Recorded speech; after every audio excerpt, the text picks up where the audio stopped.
हरे कृष्णा। हम श्रीमद् भगवद गीता के 10वें अध्याय श्री भगवान का ऐश्वर्य इसके तीसरे श्लोक को आज पढ़ने का प्रयास करेंगे।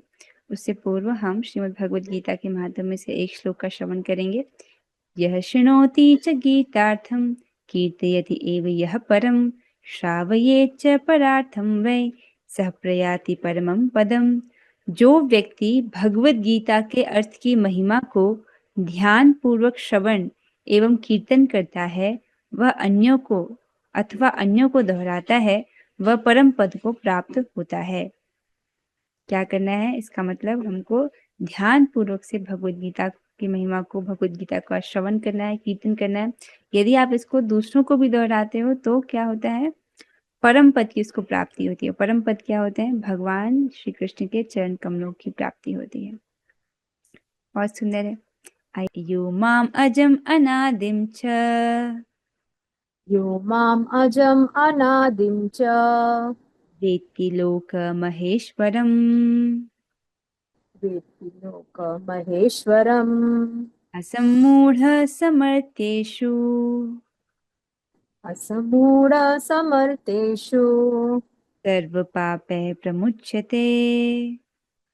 सर्वपापे प्रमुच्यते। बहुत सुंदर। हम गाएंगे अब। रेणुका माता जी आप गाएं। यो माम अजम अनादिम च यो माम् अजम् अनादिं च वेत्ति लोकमहेश्वरम् वेत्ति लोकमहेश्वरम् असम्मूढ समर्थ्येषु असम्मूढासमर्थ्येषु सर्वपापैः प्रमुच्यते। सर्वपापैः प्रमुच्यते। बहुत सुंदर। भगवान इस श्लोक में कह रहे हैं, जो मुझे अजन्मा अनादि समस्त लोकों के स्वामी के रूप में जानता है, मनुष्यों में केवल वही मोह रहित और समस्त पापों से मुक्त होता है। क्या जानता है? जो व्यक्ति ये तीन बात जानता है कि भगवान अजन्मे हैं, अनादि हैं, समस्त लोकों के स्वामी हैं, समस्त लोकों के महेश्वर हैं, जो इस प्रकार से जानता है, तो मनुष्यों में केवल वही मोह रहित है। मोह मतलब चीजों को यथावत ना देख पाना। तो इस प्रकार से मोह से वो रहित है और समस्त पापों से वो मुक्त होता है। पहले आप इस श्लोक के लिंग को समझिए। पिछले श्लोक में आपने क्या पढ़ा था? भगवान बता रहे थे कि न तो मुझे सुरगणा अर्थात जो देवता है, न तो वो मुझे जानते हैं, ना ही महर्षिगण, जो महर्षिगण है वो भी मेरे ऐश्वर्य और उत्पत्ति को नहीं जानते हैं। मतलब क्यों? क्योंकि मैं ही उनका आदि कारण स्वरूप हूँ। तो ना महर्षिगण मुझे जानते हैं, ना देवतागण मुझे जानते हैं। लेकिन जो कोई कुछ कुछ लोग हैं जो मुझे जानते हैं, और जो मुझे जानते हैं वो सब प्रकार के पापों से मुक्त हो जाते हैं। ये इस श्लोक का लिंक है। अर्थात लिंक समझ रहे? ना देवता मुझे जानते हैं, ना ऋषिगण मुझे जानते हैं, लेकिन जो कोई मुझे जानता है, किस प्रकार से जानता है? मुझे अजन्मा अनादि समस्त लोगों के महेश्वर के रूप में जानता है, केवल वही मोह रहित है, और ऐसा जानने के फलस्वरूप वो सब समस्त पापों से मुक्त होता है। इस प्रकार से भगवान बता रहे हैं। एक एक शब्द की व्याख्या हम सुनेंगे कि अजन्मा क्या है, अनादि क्या है, समस्त लोगों का महेश्वर क्या है। पर ठीक है, मैं अन्वय देखते हैं। यह अर्थात जो, माम मुझे, अनादिम अर्थात अनादि, अनादि का अर्थ है जिसकी कोई शुरुआत नहीं होती, उसको अनादि कहते हैं। ठीक है।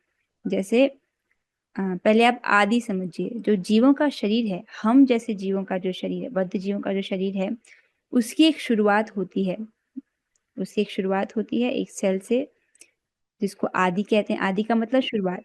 उसके बाद उस शरीर में कुछ विकार आते हैं, कुछ परिवर्तन आता है। जैसे शरीर बड़ा होता है, दिखता है, फिर कुछ काल तक रहता है, फिर क्षीण होने लगता है, और उसका कुछ अंत होता है। ये सब किसके साथ होता है?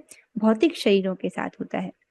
लेकिन भगवान अनादि हैं, अर्थात उनकी कोई शुरुआत नहीं है। अर्थात अगर हम समय में पीछे जाएं, जितना भी पीछे चले जाएं, मतलब जब सृष्टि नहीं थी तब भी चले जाएं, सृष्टि नहीं थी तब भी भगवान थे, तो वो अनादि हैं।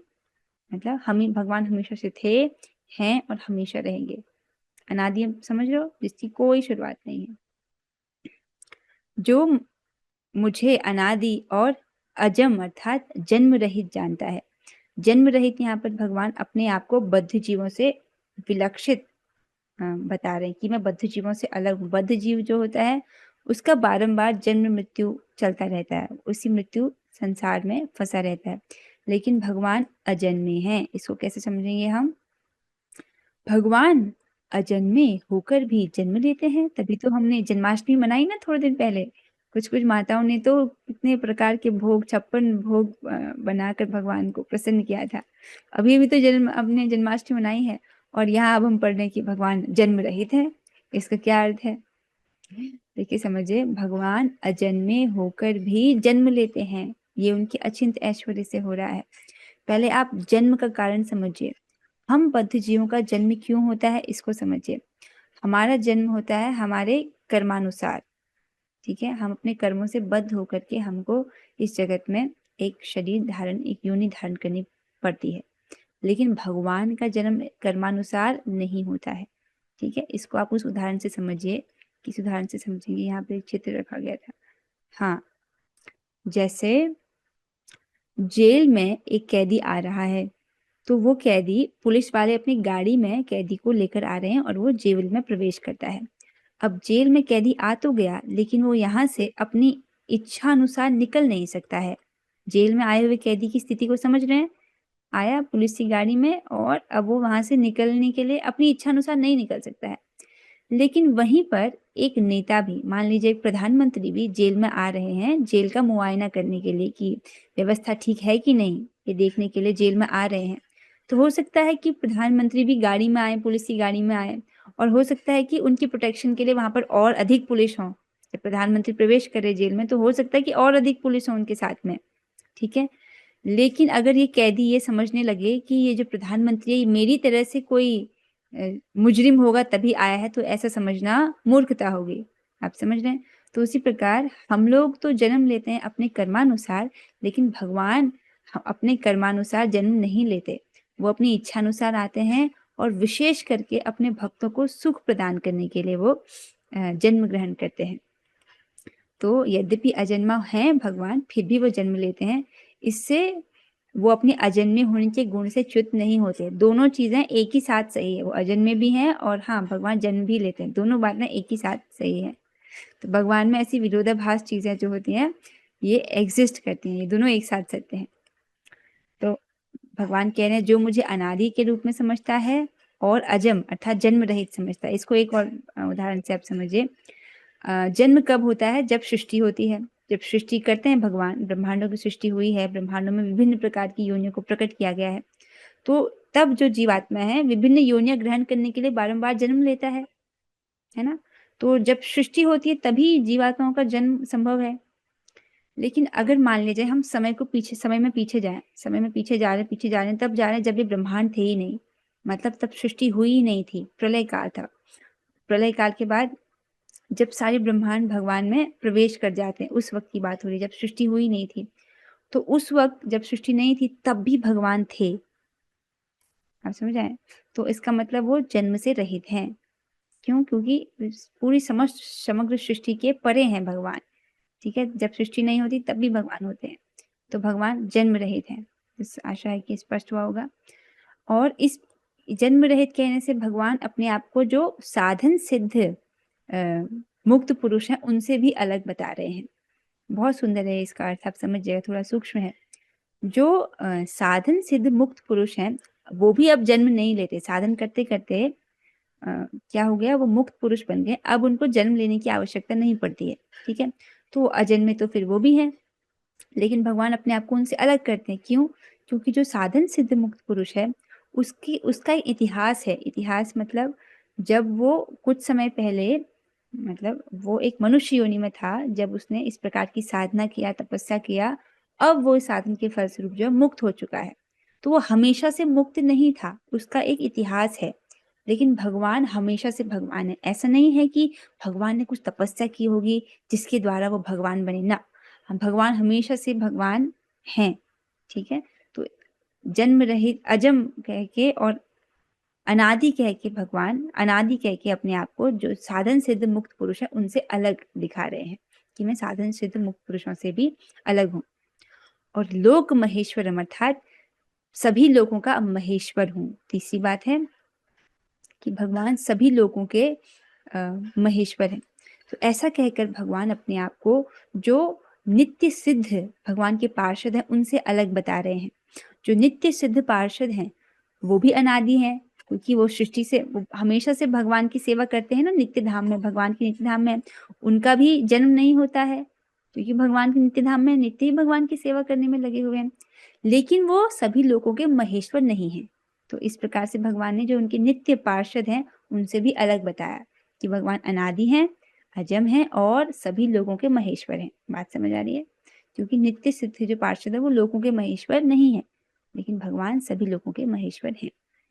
तो जो ये तीनों बातों को समझता है कि भगवान अनादि हैं, अजम हैं और सभी लोगों के महेश्वर हैं, तो उसका वेत्ति अर्थात वो जानता है, तो इसका क्या परिणाम है? सह मर्त्येषु असम्मूढ़ः, वे मनुष्यों में मोह शून्य होकर सर्व पापे प्रमुच्यते, सभी पापों से विमुक्त होते हैं। मूढ़ का अर्थ होता है मूर्ख, सम्मूढ़ अर्थात सम्यक रूप से मूर्ख, बहुत अच्छे से मूर्ख बन गया, और असम्मूढ़ अर्थात जो बहुत अच्छे से मूर्ख नहीं बना, अर्थात एक बुद्धिमान व्यक्ति। तो जो इस प्रकार से जानते हैं मनुष्य में, वही मोह शून्य होते हैं और हर प्रकार के सभी प्रकार के पापों से वो विमुक्त होते हैं। अब प्रश्न बनता है कि अरे, अगर हम ये जान लें कि भगवान अनादि है, भगवान अजम है, सभी लोगों के महेश्वर हैं, तो उससे व्यक्ति सब प्रकार के पापों से कैसे मुक्त हो जाएगा? तो देखिए, जब व्यक्ति ये समझ रहा है कि भगवान अनादि हैं और भगवान जन्म रहित हैं, तो वो समझ रहा है ना कि भगवान कोई साधारण मनुष्य तो नहीं है, मेरे जैसे साधारण मनुष्य नहीं है। जब सृष्टि नहीं थी तब भी भगवान थे, मतलब भगवान हमेशा से थे, हैं और हमेशा रहेंगे। और वो देखता है कि भगवान सभी लोगों के महेश्वर हैं, इसका मतलब मेरे भी तो स्वामी वही हैं। जब सभी लोगों के महेश्वर भगवान है, इसका मतलब मेरे जीवन के महेश्वर भी भगवान हैं। इस प्रकार से वो भगवान को अपने स्वामी के रूप में स्वीकार करता है और फिर उनको प्रसन्न करने वाले कार्यों को करता है। जब जब व्यक्ति अपने जीवन में वही कार्य कर रहा है जिससे भगवान प्रसन्न होते हैं, तब पाप करने का कोई अवकाश ही नहीं है, अर्थात तब वो पाप करता ही नहीं है, उसका जीवन शुद्ध हो जाता है। आशा ये समझ आया होगा। हाँ, अब हम एक और सुंदर सा श्लोक हम इसको पर बोलेंगे, श्रीमद् भगवत गीता के 4थे अध्याय का 9वां श्लोक, जिसमें भगवान कहते हैं, जन्म कर्म च मे दिव्यम एवं यो वेति तत्वतः त्यक्त्वा देहम पुनर्जन्म नैति मामेति सो अर्जुन। हे अर्जुन, जो मेरे आविर्भाव अर्थात मेरे जन्म तथा कर्मों की दिव्य प्रकृति को जानता है, वह इस शरीर को छोड़ने पर इस भौतिक संसार में पुनः जन्म नहीं लेता, अपितु मेरे सनातन धाम को प्राप्त होता है। अब समझ रहे, भगवान के जन्म और कर्म की दिव्यता को समझना कितना बड़ा फल प्रदान करने वाला है। केवल इतना समझ लेने मात्र से व्यक्ति जो है दोबारा से भौतिक संसार में नहीं गिरता है। अब यहाँ पर आएंगे, एक बात और रह गई है। यहाँ पर बोल रहे ना भगवान कि ऐसा व्यक्ति जो मुझे अजन्मा अनादि समस्त लोगों का महेश्वर जानता है, वो समस्त पापों से मुक्त हो जाता है। तो क्या पहचान है कि एक व्यक्ति सब प्रकार के पापों से मुक्त हो जाता है? भगवान ने इसको पिछले अध्याय में बोला है कि जब व्यक्ति समस्त प्रकार के पापों से मुक्त हो जाता है, तब वो अपने आप को सर्वतोभावेन सभी प्रकार से मेरी भक्ति में लगाता है, फिर वो भगवान की भक्ति करता है। आइए अब हम तात्पर्य की ओर पढ़ेंगे। बहुत विस्तृत तात्पर्य लिखा है प्रभुपाद जी ने, बहुत सुंदर तात्पर्य है। अनुवाद और तात्पर्य कृष्ण कृपा मूर्ति श्री श्रीमद एसी भक्ति वेदांत स्वामी प्रभुपाद द्वारा। प्रभुपाद जी कहते हैं, जैसा कि 7वें अध्याय में कहा गया है 7.3 में, मनुष्याणाम सहस्त्रेषु किंचित यतति सिद्धये कश्चित यतति सिद्धये, मतलब सहस्त्रों मनुष्यों में से कोई एक विरला ही है जो सिद्धि के लिए प्रयास करता है। उसमें से भी कोई एक विरला है होता है जिसको आत्म साक्षात्कार में वास्तविक सिद्धि प्राप्त होती है। भगवान बोल चुके हैं ना कि बहुत सैकड़ों सैकड़ों हजारों हजारों लोगों में से कोई विरला ही है जिसको इस आत्म साक्षात्कार के मार्ग में रुचि होती है। समझते हैं इस चीज को? आप अपने आप को समझते हैं, आप कोई सामान्य व्यक्ति नहीं हो। प्रभुपाद जी भी तात्पर्य में कहते हैं, केवल भगवान भी बोल रहे हैं, प्रभुपाद जी भी बोल रहे हैं कि जो लोग आत्म साक्षात्कार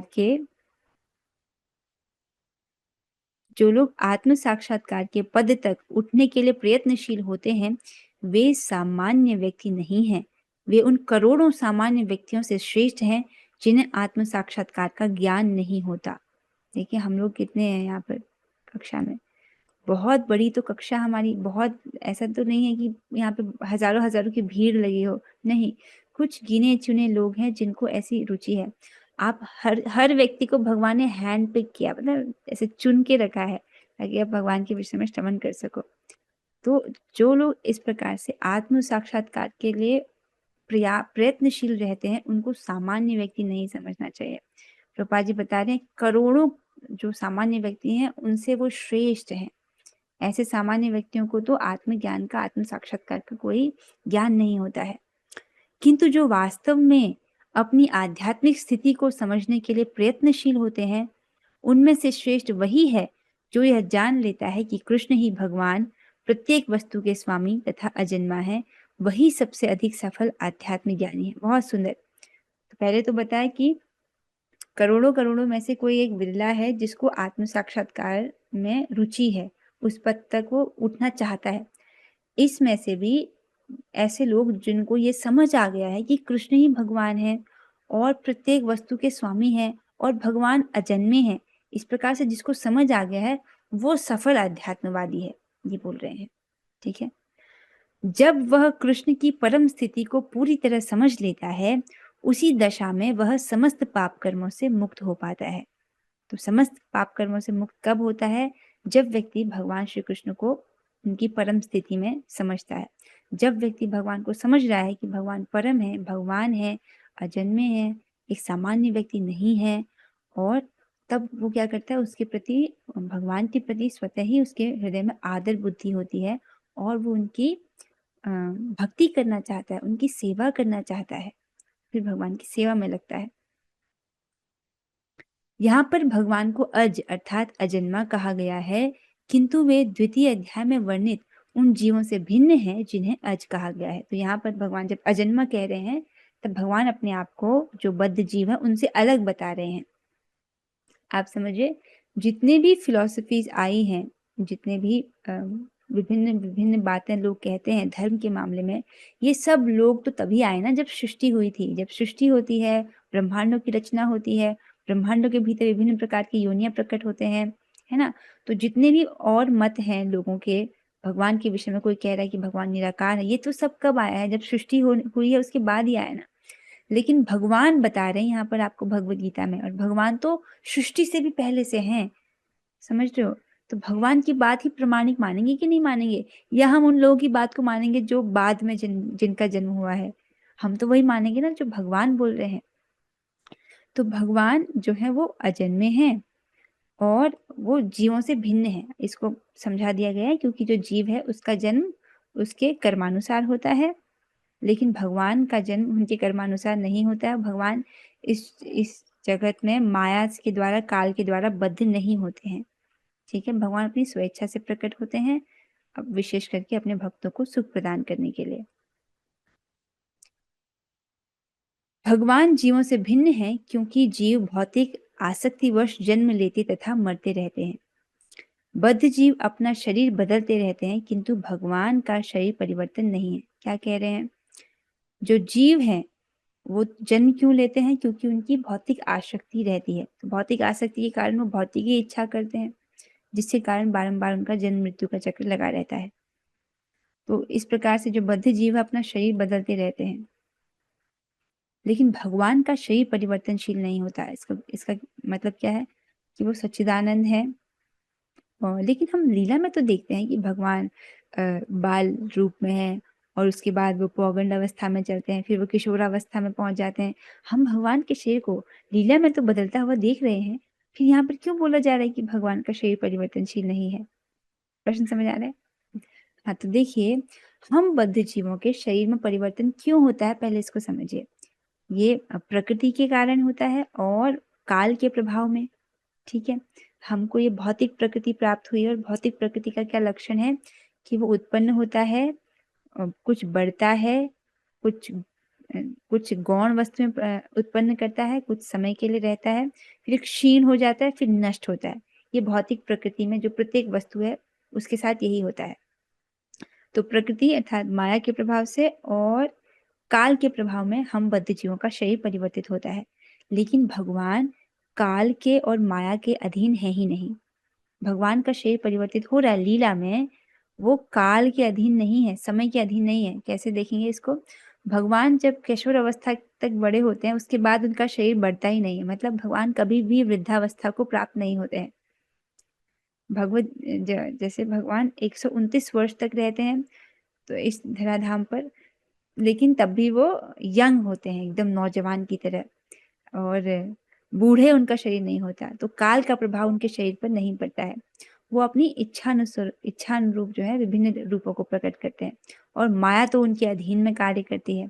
तो भगवान अपनी अंतरंगा शक्ति से जो है प्रकट होते हैं। तो बद्ध जीव का शरीर बदलते रहते हैं, लेकिन भगवान का शरीर परिवर्तनशील नहीं है। यहाँ तक कि जब वे इस लोक में आते हैं तो भी उसी अजन्मा रूप में आते हैं। तो जब भगवान अवतरित होते हैं अपने उसी अजन्मा आदि स्वरूप में वे आते हैं। इसीलिए चौथे अध्याय में कहा गया है कि भगवान अपनी अंतरंगा शक्ति के कारण अपराशक्ति माया के अधीन नहीं है, अपितु पराशक्ति में रहते हैं। तो हमारा जो बद्ध जीवों को क्या है, हम तो अपराशक्ति को ग्रहण करते हैं ना, ये हमारा भौतिक शरीर तो अपराशक्ति है, लेकिन भगवान का ऐसा नहीं है। भगवान अपनी अंतरंगा शक्ति जो है उसमें रहते हैं, और भौतिक जो अपरा माया है उसके अधीन भगवान नहीं है। हम पढ़ चुके हैं कि भगवान तो माया के अधीश्वर हैं, माया उनकी अध्यक्षता में कार्य करती है। इस श्लोक के वेति लोक महेश्वरम शब्दों से सूचित होता है कि मनुष्य को यह जानना चाहिए कि भगवान कृष्ण ब्रह्मांड के सभी लोकों के परम स्वामी हैं। वेति लोक महेश्वरम इस श्लोक में आया है, इसका मतलब भगवान सभी ब्रह्मांडों के, सभी लोकों के परम स्वामी हैं। ठीक है, परम स्वामी क्यों बोल रहे हैं? जैसे ब्रह्मलोक है, ब्रह्मलोक के स्वामी तो ब्रह्मा जी है ना, लेकिन परम स्वामी अर्थात उनसे भी ऊपर के पद पर जो स्थित हैं, उनके ब्रह्मा जी के भी नियंता हैं भगवान। ठीक है, और केवल एक ब्रह्मांडों के नहीं, अनंत ब्रह्मांडों के नियंता हैं भगवान। वे सृष्टि के पूर्व थे और अपनी सृष्टि से भिन्न है। ये बात समझिए, ये बात को समझना इसी श्लोक का रस है कि भगवान, जब ये सृष्टि होती है, सृष्टि से पहले भी भगवान होते हैं। ठीक है, सृष्टि होती है तब उसके बाद ही तो बद्ध जीवों का जन्म होता है, लेकिन भगवान तो इस सबसे परे है। सृष्टि के पूर्व भी थे और सृष्टि से भिन्न है भगवान। यद्यपि वो भगवान सृष्टि करते हैं, लेकिन अपने सृष्टि से वो अलग हैं। इसको हमने पहले के श्लोकों में पढ़ा था, राइट। ये जो समस्त ब्रह्मांड की सृष्टि है, ये इनकी परा और अपरा शक्ति में ही स्थित रहती है, लेकिन भगवान अपने इस सृष्टि से भी अलग हैं। तो सारे देवता इसी भौतिक जगत में उत्पन्न हुए, किंतु कृष्ण अजन्मा है। फलतः वे ब्रह्मा तथा शिवजी जैसे बड़े बड़े देवताओं से भी भिन्न हैं, और चूंकि वे ब्रह्मा, शिव तथा अन्य समस्त देवताओं के सृष्टा हैं, अतः वे समस्त लोगों के परम पुरुष हैं। बहुत सुंदर बात प्रभुपाद जी कह रहे हैं कि जो भी देवता हैं वो सब जो हैं, कब उनकी जो उत्पत्ति होती है भौतिक जगत में, जो होती है बड़े बड़े देवताओं की उत्पत्ति होती है, लेकिन भगवान तो इन देवताओं के भी सृष्टा है। जैसे ब्रह्मा जी जो हैं, ब्रह्मा जी कमल से उत्पन्न होते हैं, और वो कमल कहाँ से खिलता है? भगवान की कमल नाभ से।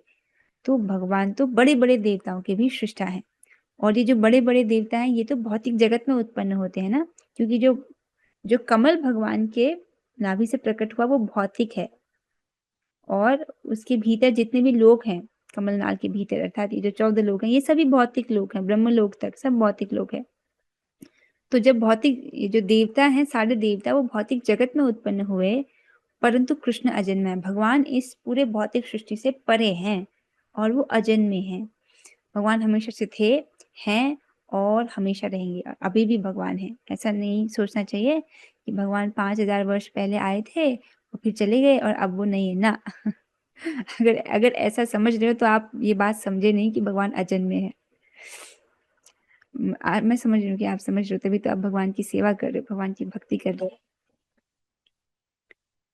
हो। तो भगवान जो है ब्रह्मा, शिव तथा अन्य समस्त देवताओं के सृष्टा हैं, अतः वे समस्त लोगों के परम पुरुष हैं।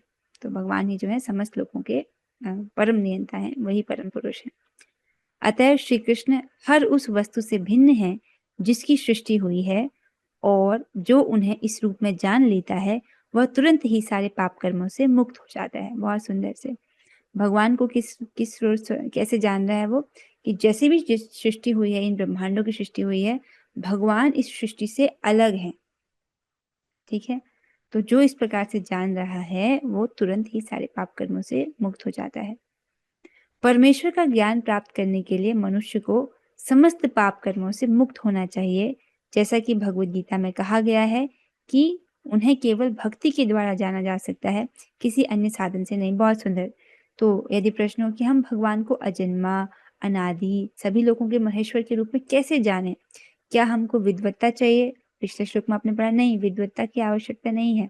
कैसे जाना है फिर भगवान को? केवल भक्ति के द्वारा। ये बोला जा रहा है, केवल भक्ति के द्वारा हम भगवान को जान सकते हैं।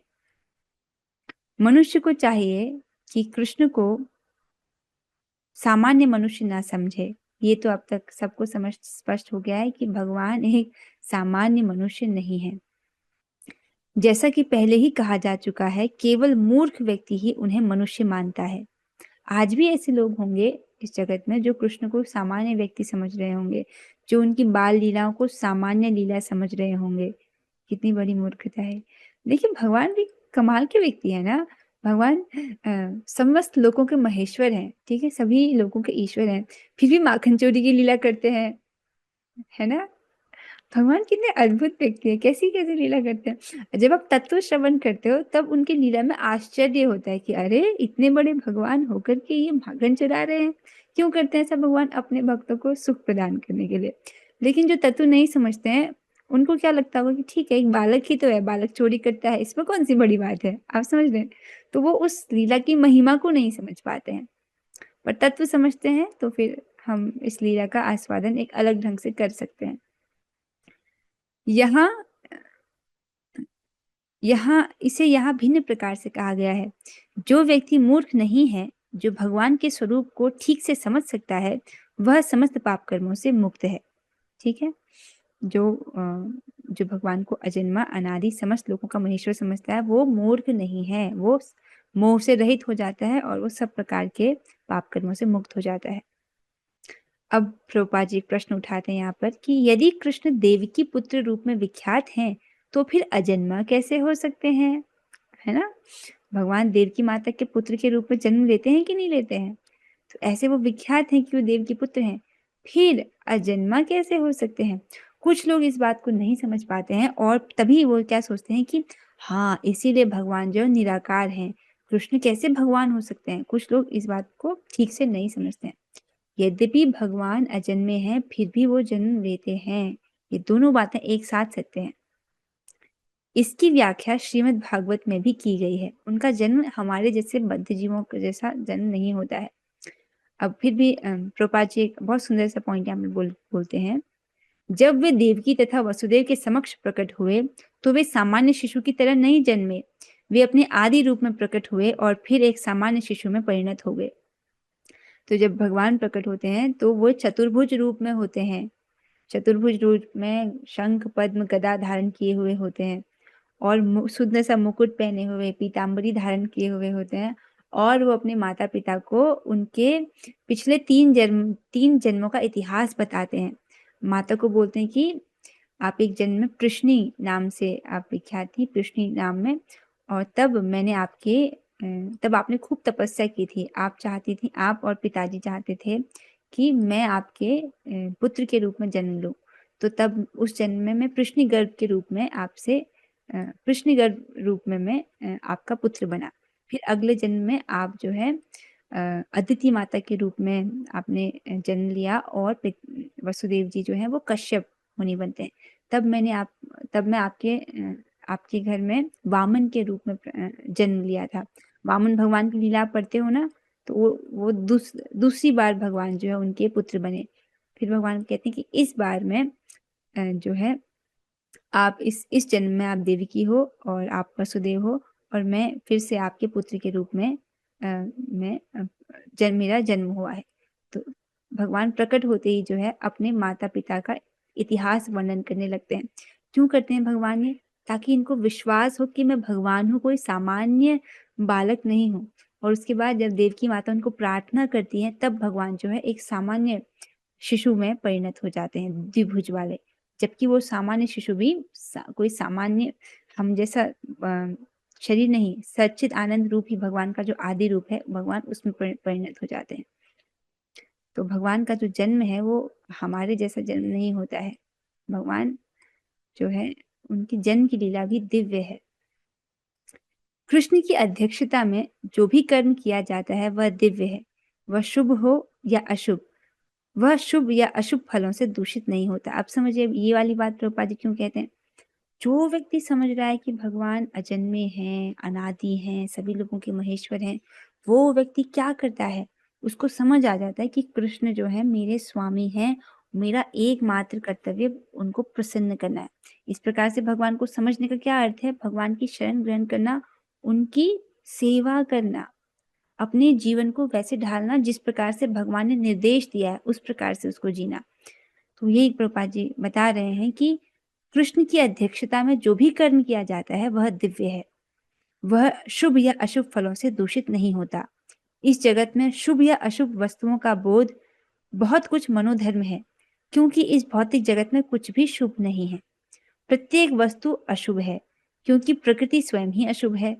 हम इसे शुभ मानने की कल्पना मात्र करते हैं। तो इस भौतिक जगत में प्रभुपाद जी बता रहे हैं कुछ भी शुभ नहीं है। ये जो भौतिक प्रकृति द्वारा निर्मित ये जो संसार है, यहाँ पर सब कुछ अशुभ है और हम इसको शुभ मानने लगते हैं। हम सोचते हैं कि हमको यही सुख मिलेगा, ये तो अच्छा है, जबकि ये हमारी कल्पना मात्र है।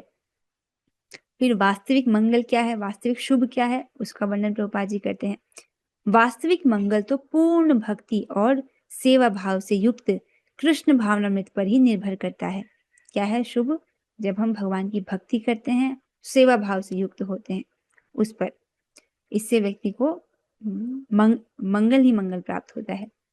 अतः यदि हम तनिक भी चाहते हैं कि हमारे कर्म शुभ हों, तो हमें परमेश्वर की आज्ञा से कर्म करना होगा। तो क्या करना चाहिए, भगवान जैसे हमको निर्देश दे रहे हैं उस प्रकार से हमको कर्म करना होगा, तो क्या होंगे, हमारे सभी कर्म शुभ होंगे। ऐसी आज्ञा श्रीमद् भागवत तथा भगवद गीता जैसे शास्त्रों से या प्रमाणिक गुरु से प्राप्ति की जा सकती है। अब प्रश्न हो कि ठीक है, भगवान के निर्देशन में तो कार्य करेंगे, भगवान का आज्ञा कैसे प्राप्त होगी, तो कैसे प्राप्त होगी, श्रीमद् भगवद गीता और श्रीमद् भागवतम के माध्यम से, या हमको प्रमाणिक गुरु से प्राप्त होगी। जो प्रमाणिक गुरु होते हैं वो भी शास्त्र के आधार पर ही हमको बताते हैं। क्योंकि गुरु भगवान का प्रतिनिधि होता है, अतः उसकी आज्ञा प्रत्यक्षतः परमेश्वर की आज्ञा होती है। तो जो प्रभुपाद जी की आज्ञा है उसको प्रत्यक्षतः परमेश्वर की ही आज्ञा मानना होता है। जैसे प्रभुपाद जी ने हमको आज्ञा दिया है ना, कम से कम 16 माला जप करना और 4 नियम का पालन करना, तो ये भी सब शास्त्र के आधार पर ही प्रभुपाद जी हमको बोलते हैं। गुरु, साधु तथा शास्त्र एक ही प्रकार से आज्ञा देते हैं। इस जगत में लोग किसी को भी गुरु बना लेते हैं। तो गुरु वो होता है जो शास्त्र के आधार पर हमको शिक्षा दे। गुरु, साधु और शास्त्र ये एक ही प्रकार से हमको आज्ञा देते हैं भगवान की शरण में जाने की, भगवान की सेवा करने की, प्रेम में सेवा करने की।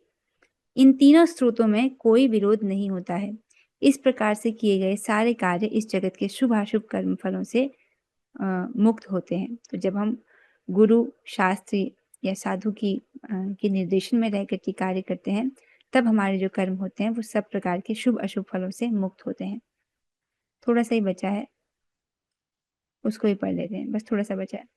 कर्म संपन्न करते हुए भक्त की दिव्य मनोवृत्ति वैराग्य की होती है, जिसे संन्यास कहते हैं। क्या कह रहे हैं कि जब भक्त कर्म कर रहा है लेकिन उसकी मनोवृत्ति कैसी होती है, वैराग्य की मनोवृत्ति होती है। अर्थात वो देखता है कि प्रत्येक वस्तु भगवान की है और इसको भगवान की सेवा में ही नियोजित करना चाहिए।